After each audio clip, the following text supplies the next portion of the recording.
Alon Reyes, CEO of Reyes Corp, was recently invited to the Global Entrepreneur Summit by the White House. Now he's joining us on Skype to tell us about the summit and some of the learnings he took away when it comes to entrepreneurship in Africa. Hello, Alon. Hi, Jennifer. Thanks for having me. Thank you for joining us. Now, I want to speak about the summit. It was held in Nairobi this year. Tell me about some of the topics that were discussed. Well, the subjects were varied depending on where people's interests were. So I was very interested in the education of entrepreneurs and on the incubation side, accelerators, incubators.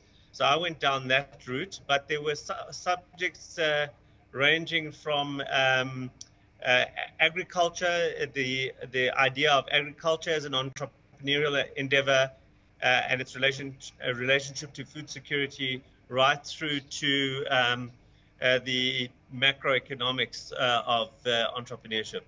Now, I want to speak about some of those topics in just a moment, but can you explain to us what the Global Entrepreneurship Summit is and what it sets out to do?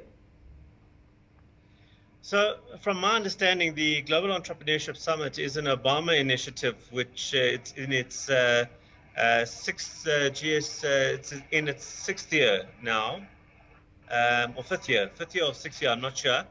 Last year was in Morocco, and it aims to put entrepreneurship on the map. Obama is very interested in entrepreneurship. He sees it as a very important tool for peace, for countries to collaborate, because he feels that when entrepreneurs do well and entrepreneurs trade, it's an important thing for both the country and for inter-country relationships. Now, you were invited by the White House on behalf of Barack Obama. How did you feel when that invitation came through? Well, first I thought it was a scam because it's, you don't often get an email with the White House logo with the opening words on behalf of President Obama. So I honestly thought that the email came through on a Friday night. I read it on my phone, and I thought, no, it's a scam. And then the following morning, read it again, and it looked a little bit more legitimate. And then I researched it, and it was legitimate, and it was legitimate. So I felt very excited about it, very proud about it. I think it's one of those things that you definitely print out and put away in a brag file somewhere. Now talk us through your speech. What did you speak on at the summit? Yeah, I was involved on a panel which was very much around specialist incubation, and the whole idea of incubators and accelerators and co-working spaces become very big in the entrepreneurial space, particularly in Africa right now.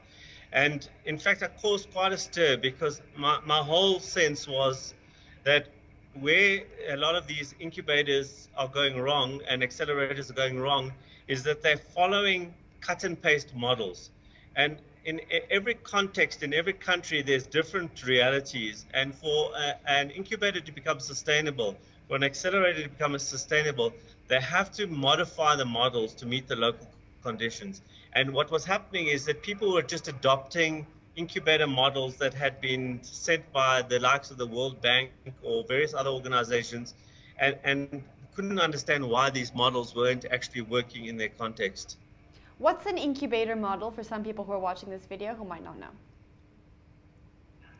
So a business incubator is a space, a physical space, well, there's many versions of it, where entrepreneurs are supported and given additional services such as mentorship, such as learning or training, such as bookkeeping services, such as IT services, etc. But the whole idea of incubation has become a catch-all phrase, and I met an individual who said he was serving 1 million people. He was an incubator serving 1 million people. I said, how's that possible? He was a website which had 1 million views. So there's so many different versions of what is an incubator, but my view is it has to be a physical space which is present in order to support entrepreneurs. Now, are South Africans getting this right, or do we have a little ways to go?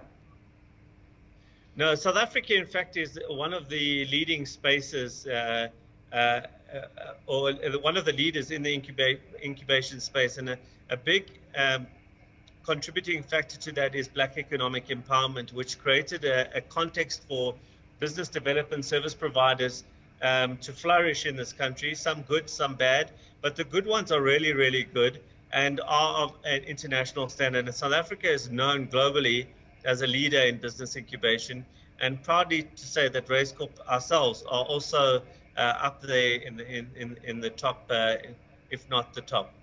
Well, congratulations. Now, when it comes to incubator services in the rest of Africa, how do they have to adapt to better suit their users' needs?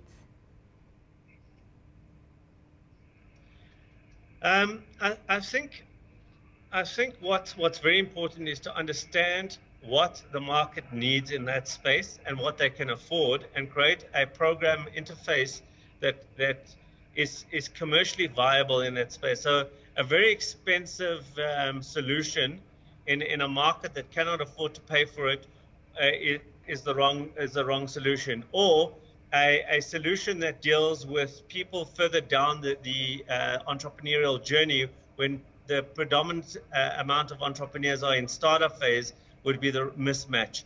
And what we're finding is that people are coming in with programs designed for the wrong phase in the entrepreneurial journey, because that model was just adopted from somewhere else.